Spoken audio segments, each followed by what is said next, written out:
The war did not end the way Achilles imagined it would. There was no moment where the noise simply stopped. No clean silence to mark the end of 10 years. Victory arrived gradually, unevenly, like a tide that receded before anyone realized it had already gone. Troy burned in the distance. Not violently anymore, just steadily. Achilles stood apart from the campfires and watched the city's final glow fade into smoke. He did not feel triumph. That surprised him. He had imagined this moment since the first day his feet touched Trojan sand.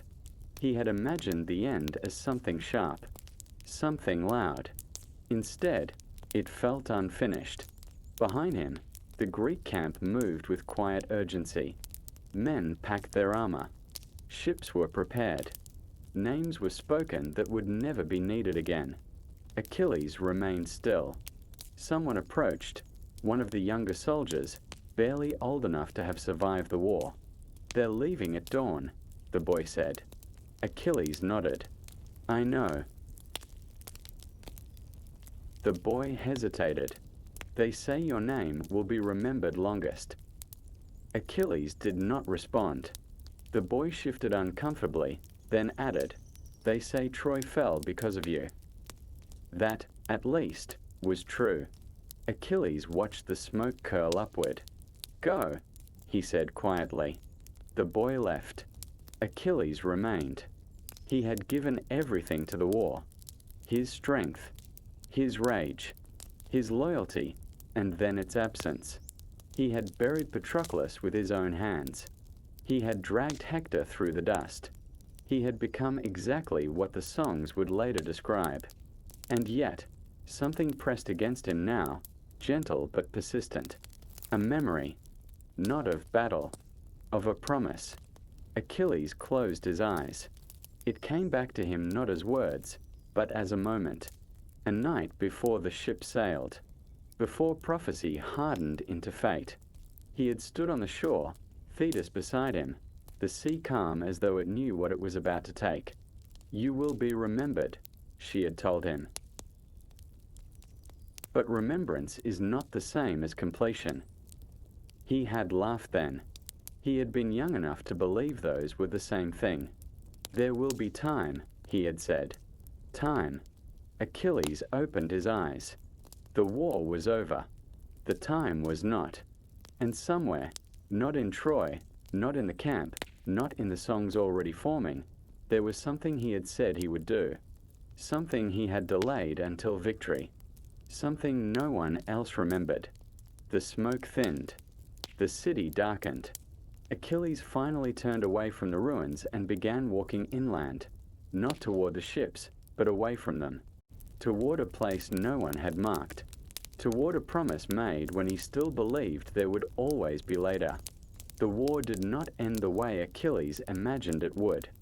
There was no moment where the noise simply stopped. No clean silence to mark the end of 10 years. Victory arrived gradually, unevenly, like a tide that receded before anyone realized it had already gone. Troy burned in the distance. Not violently anymore, just steadily. Achilles stood apart from the campfires and watched the city's final glow fade into smoke. He did not feel triumph. That surprised him. He had imagined this moment since the first day his feet touched Trojan sand. He had imagined the end as something sharp, something loud. Instead, it felt unfinished. Behind him, the Greek camp moved with quiet urgency. Men packed their armor. Ships were prepared. Names were spoken that would never be needed again. Achilles remained still. Someone approached, one of the younger soldiers, barely old enough to have survived the war. "They're leaving at dawn," the boy said. Achilles nodded. "I know." The boy hesitated. "They say your name will be remembered longest." Achilles did not respond. The boy shifted uncomfortably, then added, "They say Troy fell because of you." That, at least, was true. Achilles watched the smoke curl upward. "Go," he said quietly. The boy left. Achilles remained. He had given everything to the war. His strength, his rage, his loyalty, and then its absence. He had buried Patroclus with his own hands. He had dragged Hector through the dust. He had become exactly what the songs would later describe. And yet, something pressed against him now, gentle but persistent. A memory, not of battle, of a promise. Achilles closed his eyes. It came back to him not as words, but as a moment. A night before the ship sailed. Before prophecy hardened into fate. He had stood on the shore, Thetis beside him, the sea calm as though it knew what it was about to take. "You will be remembered," she had told him. But remembrance is not the same as completion. He had laughed then. He had been young enough to believe those were the same thing. "There will be time," he had said. Time. Achilles opened his eyes. The war was over. The time was not. And somewhere, not in Troy, not in the camp, not in the songs already forming, there was something he had said he would do. Something he had delayed until victory. Something no one else remembered. The smoke thinned. The city darkened. Achilles finally turned away from the ruins and began walking inland, not toward the ships, but away from them, toward a place no one had marked, toward a promise made when he still believed there would always be later. They sat opposite one another as the light shifted in the room. No fire burned. The warmth came from the late afternoon sun slanting through a narrow window.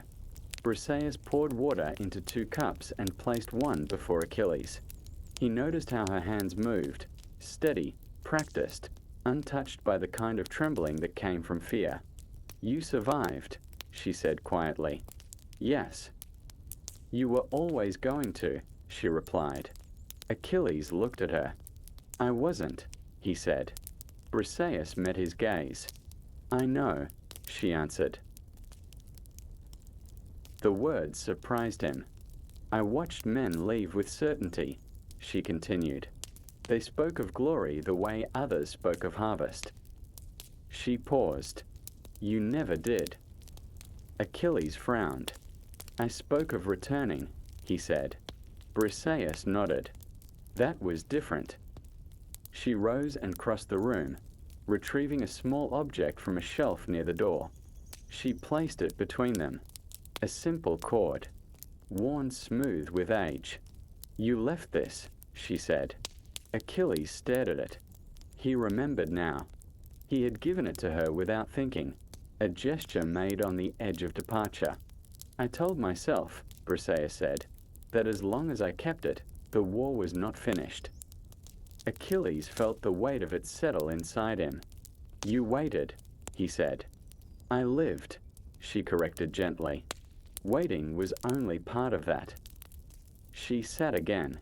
"There were days," she said, "when I wanted you to stay away, because returning would mean the war had truly ended." "And now?" Achilles asked. Briseis considered the question. "Now it means we must decide what remains." Outside, the wind stirred the field. Achilles looked toward the window. "I don't know how to give you back what time took," he said. Briseis smiled faintly. "I didn't ask for that," she replied. "I asked for truth." Achilles inhaled slowly. "I was afraid," he said. "Not of dying, of surviving and becoming someone I couldn't leave." Briseis stuttered him. "And did you?" Achilles thought of the smoke, the songs forming, the name that would outlast him. "Yes," he said. Silence followed. Not heavy. Honest. "This is why promises are dangerous," Briseis said at last. "They bind people to moments that do not wait." Achilles nodded. He understood now that the promise had not been to return unchanged. It had been to return at all. And even that, he realized, came with a cost no victory could erase. Achilles did not leave the next morning. nor the one after that. Days passed quietly, marked not by battle but by ordinary rhythm. He rose early, as he always had. Habit was difficult to abandon. Briseis moved through the house without asking him to help. He noticed this and did not interrupt it. Instead, he found small ways to be useful, repairing a section of the low stone wall where it had begun to lean, clearing weeds from the edge of the field that had gone untended during the war. No one sang his name. Neighbors passed at a distance, curious but cautious. News traveled faster than Achilles liked. They knew who he was. They did not know what to do with him now. One afternoon, a man approached the field where Achilles worked. Older, weathered. He stood watching until Achilles set down his tools.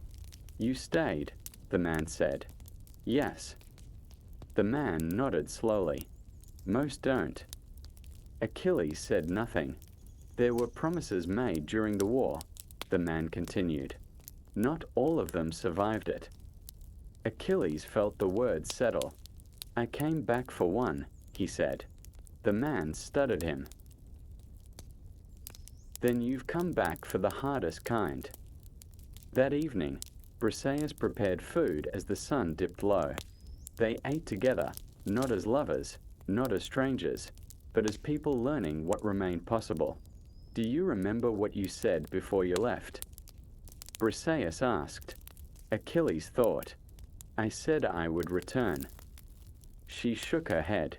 "You said you would return when it was finished." Achilles frowned. "It is finished." Briseis met his gaze. "No," she said gently. "The war ended, but what you became there did not." The words stayed with him long after the meal ended. That night, Achilles walked alone beyond the fields. The land here was quiet, not untouched, but resilient. He realized something then. The war had taught him how to take. It had never taught him how to remain. Returning was not the same as staying. And staying, truly staying, required a kind of courage no song had ever praised. When he returned to the house, Briseis was awake. "I don't know how long I should be here," he said. She nodded. "That's the first honest thing you've said about the future." Achilles exhaled slowly. For the first time since Troy fell, he felt the shape of the labor begin to form. Not something to conquer, something to endure. Achilles learned quickly that staying was noticed. It was not announced, but it was felt. Travelers passed through the valley on their way to the coast. They slowed when they saw him. Some bowed their heads. Others watched in silence before moving on. A few spoke his name aloud, testing it, as though unsure whether it still belonged to the living. Briseis heard the rumors before he did. "They say you are wasting yourself," she told him one evening. Achilles looked up from the hearth. "Who says that?"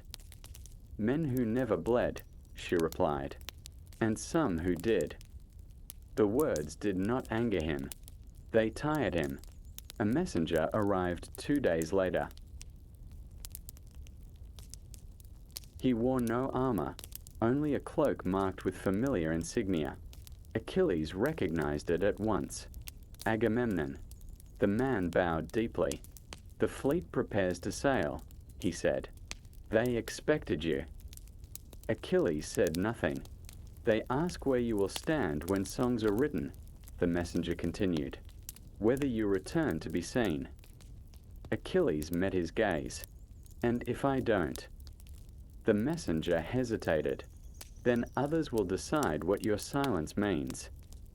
That night, Achilles did not sleep. The war had ended, but expectation had not. He walked the fields alone, listening to the night. He realized something unsettling. Leaving now would be easy. It would look like destiny. Staying, that would require explanation. At dawn, he stood at the edge of the road. The same road that had carried him toward Troy. It waited, patient as ever. Briseis joined him quietly. You don't owe this place your disappearance, she said. I don't know what I owe, Achilles replied. She stuttered him. You promised to return, she said. You didn't promise to be the same man. Achilles closed his eyes. For the first time, the labor felt heavier than any armor he had worn. Because this time, strength would be measured by what he refused. He turned away from the road. Not forever, not with certainty, but for now. And the road, unoffended, remained open. The consequence did not arrive as confrontation. It came quietly, as most lasting things do. A boy collapsed near the edge of the field one afternoon. No cry, no warning. Achilles reached him first. The boy was breathing, but shallowly. Exhausted, too thin for his age. Villagers gathered at a distance, hesitant. Achilles lifted the boy easily, carrying him toward the house. Someone whispered his name, not in awe, in relief. That unsettled him more than fear ever had. Briseis worked quickly, cool water, steady hands. The boy stirred as Achilles held him. He thought you could fix it, an older woman said softly from the doorway. He walked all night to find you. Achilles felt something tighten. Fix what? He wanted to ask, but he already knew. By morning, the boy recovered. He ate slowly, carefully. When he was strong enough, he looked at Achilles with quiet certainty. Will you stay? The boy asked. The question was not desperate. It was practical. Achilles said nothing. Later that day, another arrived. Then another. Not injured. Unfinished. People came because he was there. Not because he promised. Not because he invited them. Because he remained. By evening, the house was no longer quiet. Voices gathered. Eyes followed him. Achilles felt the shift immediately. The same pull he had felt at the clearing long ago. The same danger. That night, he spoke to Briseis. This cannot become a place people wait, he said. Briseis nodded. I know, she replied. But you cannot unteach them what your presence suggests. Achilles stared at the fire. Strength had always solved things by being applied. This problem grew because of it. He stepped outside. The road was visible from here, thin and pale. Leaving would scatter them. Staying would bind them. For the first time, Achilles felt fear without enemy. Not of dying, of being needed, and knowing he could not stay long enough to justify it. The night deepened. Achilles remained awake. The labor had changed again, and it was no longer only his. By morning, Achilles knew the village would not forget what had happened. The boy's recovery had traveled faster than truth ever did. People spoke quietly as Achilles passed, not reverently, expectantly. A man approached him near the well, older, his hands rough with labor. My daughter is ill, he said simply. She has been for weeks. Achilles did not answer at once. I am not a healer, he said. The man nodded. I know, he replied, but you stayed. The words followed Achilles long after the man walked away. By midday, others came, not demanding, hoping. A woman asked whether he would bless her home. Another wanted him to speak to a son who would not listen. None asked him to fight. None asked him to bleed. They asked him to remain. Achilles felt the weight settle deeper. This was how it began, not with command, but reliance. That evening, Briseis spoke what neither of them had wanted to say. They will not stop coming, she said. Achilles stared into the fire. I know. You didn't promise them, she continued, but you changed the meaning of this place. Achilles clenched his jaw. I came back for you, he said. Briseis nodded. And in doing so, she replied gently, you became something else to everyone around you. Silence stretched. Tell me to go, Achilles said suddenly. Briseis looked at him sharply. I won't, she said. This choice must be yours. Achilles stood and walked outside. The road was visible, clear even in fading light. He understood now why heroes were praised for leaving. Departure simplified things. Staying complicated them. A child approached him, the same boy from the previous day. You're thinking about leaving, the boy said. Achilles said nothing. You don't have to stay, the boy added. But it helped that you did. Achilles knelt so they were level. I can't fix everything, he said. The boy nodded. I know, he replied. But you didn't pretend you could. That night, Achilles did not decide. But for the first time, he understood that whatever choice he made would not belong to him alone. The promise he had delayed had become something larger, and honoring it now would require him to choose who he would disappoint. Achilles waited one more day, not out of indecision, but because he needed to be certain that leaving would hurt. If it did not, then staying would mean nothing. The village moved carefully around him. People spoke in lower voices. Children watched him as though memorizing the shape of a moment they would later doubt. A woman brought him bread without asking why. An older man thanked him for listening even though nothing had changed. Achilles felt the truth settle. This was not about healing. It was about presence. And presence, when prolonged, became permission. That evening, a dispute arose near the edge of the fields. Two brothers argued quietly, voices tight, hands clenched. When Achilles approached, they fell silent. Not because he commanded it, because they deferred. Don't, Achilles said softly. They looked at him, confused. Don't let me decide this, he continued. It belongs to you. One brother nodded. The other hesitated, then spoke. Achilles stepped back and let them finish without him. That night, he understood what he could not give them. He could not be the center they orbited. He could not become the measure by which decisions were made. That role would undo them, and it would undo him. He spoke to Briseis before dawn. I will leave, he said. She did not ask when. She did not ask why. Only this. Are you certain? Achilles nodded. I stayed long enough to change things, he said. Not long enough to replace them. Briseis closed her eyes briefly. That is the difference, she said. They walked together to the road. No crowd followed. No one asked him to stay. That, Achilles realized, was how he knew the timing was right. He turned to Briseis. I'm sorry I came back late, he said. She met his gaze steadily. You came back before staying would have been a lie, she replied. Achilles stepped onto the road. The village did not vanish behind him. It remained. Quiet. Whole. And as he walked away, he understood something the war had never taught him. Some promises are kept not by remaining forever, but by leaving before you are needed to stay.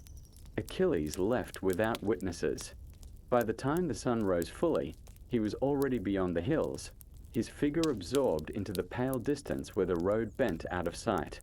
The village woke to an absence it did not yet understand. People noticed it in small ways. The well felt quieter. The fields resumed their old sounds. Children stopped looking toward the road between sentences. Briseis remained. She moved through the house as she always had, steady, deliberate, unchanged by spectacle. When someone asked where Achilles had gone, she answered simply, he finished what he came to do. They did not ask more. Days passed. The boy who had collapsed returned to the fields.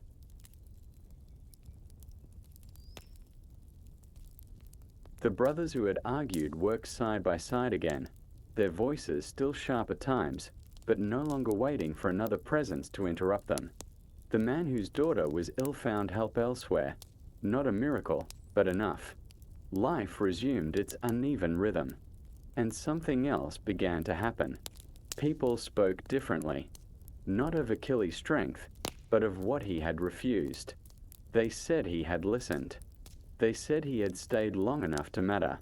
They said he had left before becoming a story they depended on. Far from the village, Achilles walked alone. The road felt lighter beneath him, not because his burden was gone, but because it no longer belonged to anyone else. He passed through towns that welcomed him briefly, then released him. He did not linger. He had learned what lingering created. At night, he sometimes stopped and built a small fire, not to be seen, not to be remembered, only to rest. And in those moments, he thought of Briseis, not with regret, but with clarity. The promise had not been to remain. It had been to return as someone who could leave again. As he continued on, the songs began. They followed him whether he wished it or not. They spoke of Troy, of Hector, of glory. They did not speak of the village. And that, Achilles knew, was as it should be. Some labors were not meant to be remembered. They were meant to change the way a man walked away. Achilles did not speak of the promise again, not aloud. It lived differently now, no longer as something unfinished, but as something that had changed shape. The road carried him onward through places that did not know his name. That mattered to him. In time, the war receded. Not from memory, from urgency. The sharp edges dulled. The nights grew longer. Achilles learned how to stop without being asked, how to leave without vanishing, how to remain present without becoming permanent. Once, years later, he passed near the sea and thought of Thetis, of the moment she had warned him that remembrance was not the same as completion. Only now did he understand her fully. The promise he had made was never meant to bind another person to his return. It was meant to bind him to the knowledge that strength could not undo time, only honor it. Somewhere far behind him, a village continued. Briseis lived her life without waiting.